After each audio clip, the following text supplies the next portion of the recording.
Welcome back to Footballology. So, if you're new to the channel, you should consider subscribing to the channel. I like to bring a new perspective on kind of like this whole team building aspect, if you will. And I always like to take things from a GM's perspective. So, one of the integral parts of building one of these teams during the off season, as I like to think of it, is you need a chef, right? So, no matter who your chef is, you got to make sure that your ingredients are right. But sometimes you can have perfect ingredients and a bad chef. So you have to make sure that when you're going through this process of selecting a chef, aka a head coach, you need to make sure that you're getting the right guy. And there's some guys out there right now that have head coaching positions that I feel like they're just not doing good with what the pieces that they have in front of them. And some coaches can do really well and actually kill it with some of the ingredients that they have. And if you will, think about it, pitting out a 5-course meal or a 4-course or 4-star meal.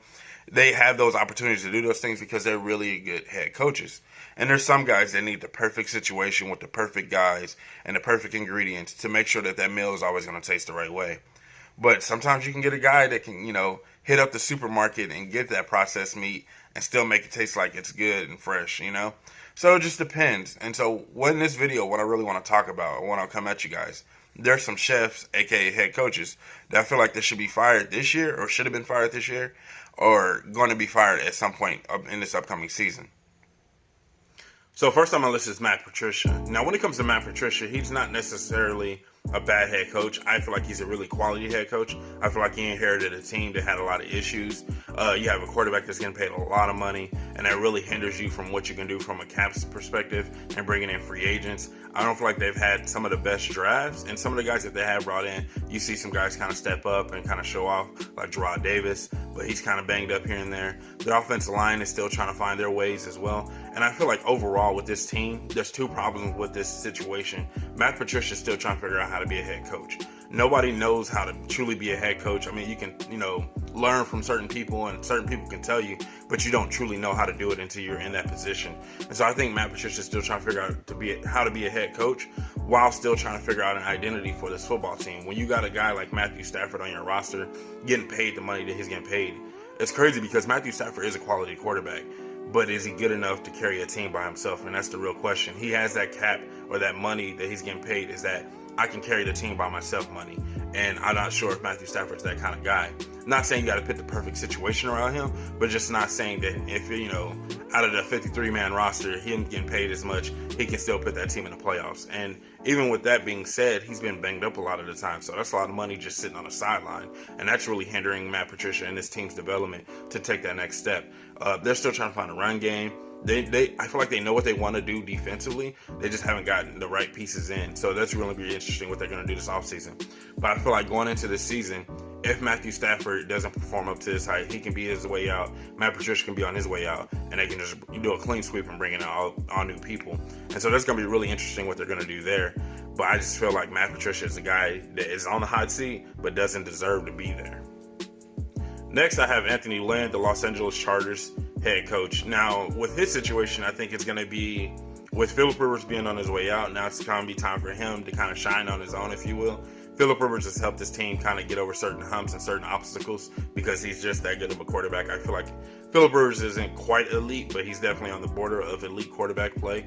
And so Phillip Rivers has helped Anthony Lynn and his team get over certain obstacles. The biggest thing about the Chargers, which I would never understand in my whole entire football lovingness and how I feel about the NFL, is that the Chargers can never stay healthy.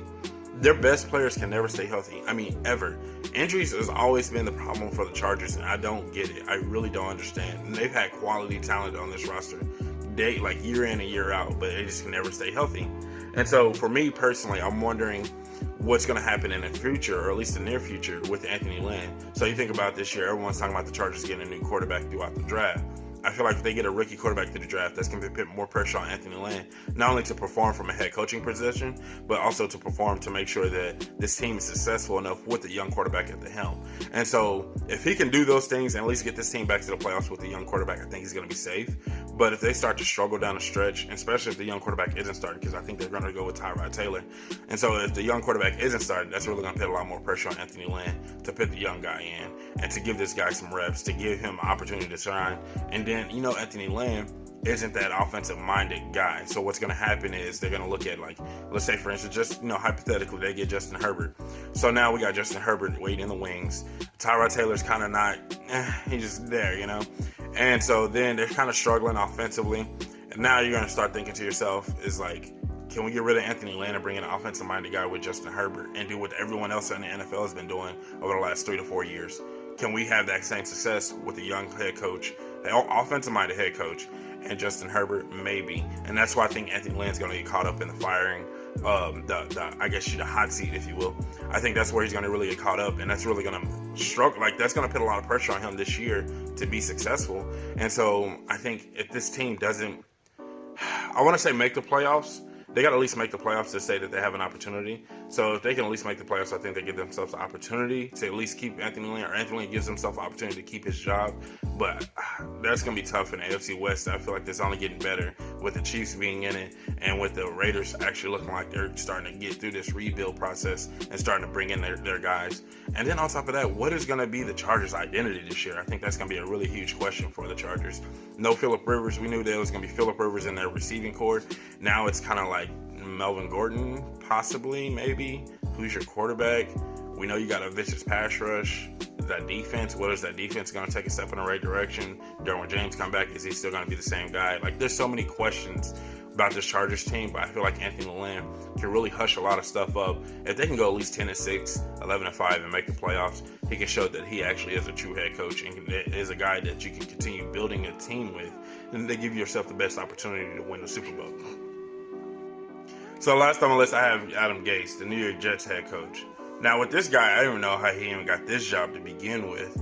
And now you think about the last 2 seasons, he's kind of had some kind of, I guess, something to hang his hat on, if you will, to say, oh, this is the problem with the team, or this is the problem with the team, or this is the issue with the team. And it's like, okay. So now I'm wondering what this offseason is going to look like for this team. With Sam Darnold coming into his 3rd year and having an opportunity to really take that next step with the offensive-minded guy, because that's the game plan, with Adam Gase being that head coach, can he actually help Sam Darnold take his game to the next level? And I went back, and Adam Gase hasn't had a winning season since 2016, even dating back into Miami. And you know how Miami finished. Miami, that team just tore itself down, and Adam Gase, I feel like, was at the helm of it. And I can see some of the same similar things happen here with the Jets. So I think this, and you think about going into this season, I don't think he's going to make it through week 8 personally, regardless of what the record is. Unless they're 8-0 and they're just dominating teams in front of them, maybe then. But I think it's going to be really tough for them to retain Adam Gase as head coach throughout the season. I think he's probably going to be the first firing when this offseason, or when the season kicks off and things are starting to kind of get a little bit rough in that mid-season part. I think he's probably going to be the first one out, because this team has some talent there, but this offense isn't clicking. Now, I can understand if defensively they were struggling, that's one thing. But offensively, you being an offensive-minded guy, having a young quarterback like Sam Darnold, bringing in Le'Veon Bell. And I know they had some offensive injuries as well that really hindered this team a little bit, both the development of Sam Darnold and Adam Gase's play calling. So I really get that from last year's perspective. And they still went 7-9, so I guess you can hang your hat on that and say, well, we did have a lot of injuries through that beginning, mid part of the season. So what now? What do you expect? And so I personally feel like Adam Gase isn't using his team to its fullest potential, Le'Veon Bell being one of those guys. I know he tried to feature him down the stretch a little bit more. So I'm really interested to see what they're going to do this offseason. They have to fix that offensive line in front of Sam Darnold. I know that's one of the biggest concerns. Give him more weapons on the outside. I know that's another problem too. But also, while doing all that, give this defense an opportunity to really find its identity and be something vicious, because I feel like they have a lot of good defensive pieces in place that can really take this team to the next level. But I just don't feel like Adam Gase is the right chef, if you will, in this situation to really mix these ingredients and make it into something very dominant. Especially in my opinion, I feel like the East is trying to kind of open up, if you will, with everything that's happening in New England. Buffalo is coming on, I agree. But then, like, if New England falls a little bit more, it becomes a 4-man race. Right now, I feel like last year, anyways, it was a 2-man race between New England and Buffalo. Always, like, even going into the season, I feel like Buffalo is going to be a dangerous team, and that's going to be an even more dangerous team going into this season as well. But I think if you're the Jets, you have to understand that your window of opportunity to become that dominant team is starting to close a little bit more, or it's starting to open while still trying to, like, kind of close a little bit. So you got to make sure that you get the right pieces in place now and not be so hesitant or tiptoe around the idea of bringing in certain guys or tiptoe around the draft. get the guys that you need to really help this team take its game to the next level, and really Sam Darnold take his game to the next level, because I think that's the most important part throughout this whole entire team is Sam Darnold. If Sam Darnold can really take his game to the next level, everything else around him I think is going to flourish even more. So get him some weapons on the outside, definitely give him an offensive line in front of him, and let that defense be led by Jamal Adams, and let everything happen on that side of the ball.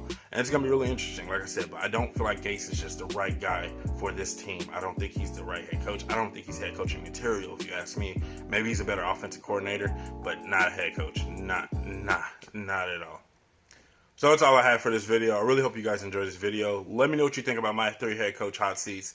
And let me know if you got some guys that I missed or anything. Let me know what you think in the comment section below, because I really want to hear from you guys. And if you're not a footballologist yet, go subscribe to the YouTube channel today, become a footballologist.